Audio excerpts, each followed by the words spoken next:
आधी रात को गांव की सड़क पर एक बैलगाड़ी जा रही थी। कुछ दूर जाकर वो एक खेत के किनारे रुकी और उससे एक युवती उतरी।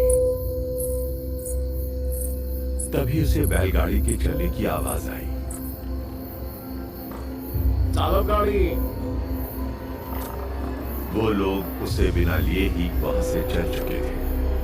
रुको, मेरे लिए रुको।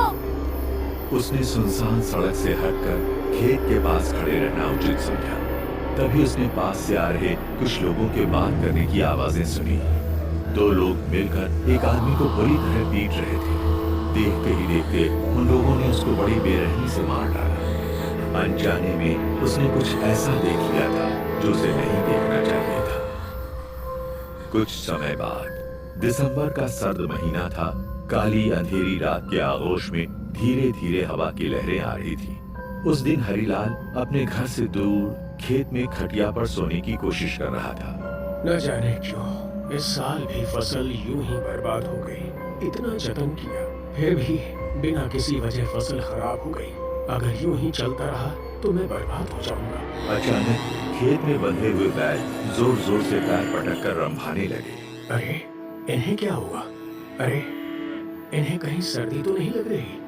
जरा अलाव जला देता हूं। और जैसे ही वो वापस मुड़े, अलाव के उजाले में उनकी नजर खाट पर पड़ी। उनके होश फाख्ता हो गए। एक युवती उनकी खाट पर बैठी बुरी तरह हाँफ रही थी। कौन हो तुम? खून। वहाँ मैंने एक आदमी का खून होते हुए देखा। मैं पेड़ के पीछे छुप के देखती रही और तभी उन्होंने उस आदमी पे चाकू से कई वार किए और मार डाला। आपके खेत से कुछ दूरी पे जो इमली का पेड़ है, उसके नीचे उस लाश को गाड़ दिया। हरिलाल ये सुन के हक्का बक्का रह गया, पर उसने उस युवती को आश्वस्त किया। आप डरिए नहीं, यहाँ आपको कोई खतरा नहीं है। आपका नाम क्या है और किस गांव की रहने वाली हैं? मेरा नाम ज्योति है। मैं पास के वर्धा गांव की रहने वाली हूँ। वहाँ के जमींदार किशन चंद की पत्नी हूँ। मैं पास के गांव की एक शादी में आई थी।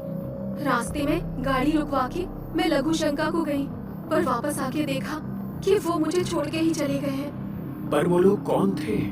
3 लोग थे, जिसमें से एक लंगड़ा बैसाखी लेके चल रहा था। दूसरे को वो कल्लू बुला रहे थे और जिसका खून हुआ उसको विनोद बोल रहे थे। अरे वो तो बड़े खतरनाक लोग मालूम पड़ते हैं। कल सुबह मैं आपके साथ पुलिस स्टेशन चलूंगा। आप तब तक उस कुटिया में निश्चिंत होकर सो जाइए। मैं यहीं घाट पे से खेत की निगरानी करूंगा। बहुत रात हो गई थी। हरिलाल के आश्वासन को मानते हुए वो युवती उस कुटिया में सोने चली गई। हरिलाल की भी जल्द ही आंख लग गई। सूरज सर पर चढ़ाया था। हरिलाल आंख मलते हुए उठा और कुटिया की ओर निकल पड़ा। बड़ी देर तक सोता रह गया, पर अंदर कोई नहीं था। आश्चर्य से इधर उधर देखा, पर उसे कोई नहीं मिला। कमाल है, आखिर वो औरत गई तो गई कहाँ? उसने बताया था कि कल कुछ लोगों ने एक आदमी को मारकर वहीं इमली के पेड़ के नीचे दफना दिया था। मुझे पुलिस में खबर करनी चाहिए। कुछ देर बाद वो इंस्पेक्टर विजय की केबिन में बैठा हुआ था। तो तुम ये कह रहे हो कि ज्योति नाम की औरत ने तुम्हें इस खून के बारे में बताया? जी साहब। कहाँ है वो? तुम्हारे साथ क्यों नहीं आई?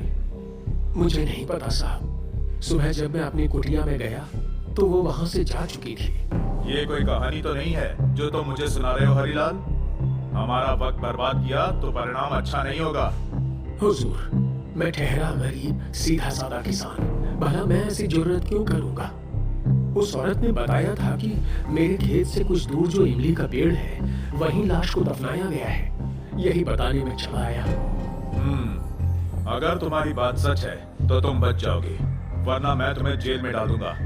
साठे, जहाँ ये बोल रहा है वहाँ जरा आदमी भेज के खुदाई शुरू करो। जी साहब।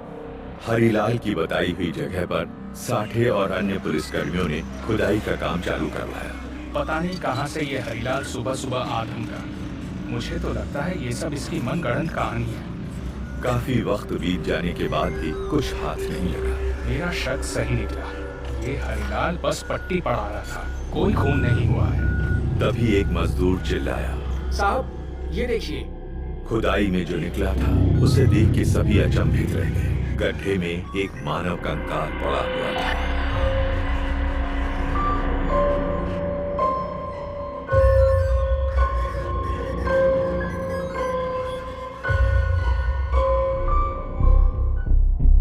आखिर क्या था इस कंकाल का रहस्य?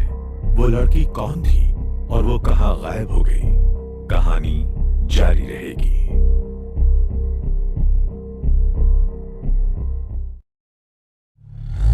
हरीलाल को लेके इंस्पेक्टर विजय वर्धा गांव की ओर रुख करते हैं। तुम्हारी बात सच तो निकली हरीलाल, पर मुझे ये बात समझ नहीं आई कि अगर लाश को कल रात दफनाया गया तो वो रातों रात कंकाल कैसे बन गई?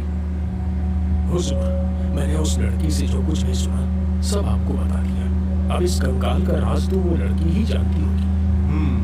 चलो देखते हैं आखिर इन सब का क्या कनेक्शन है वर्धा में। कुछ ही देर में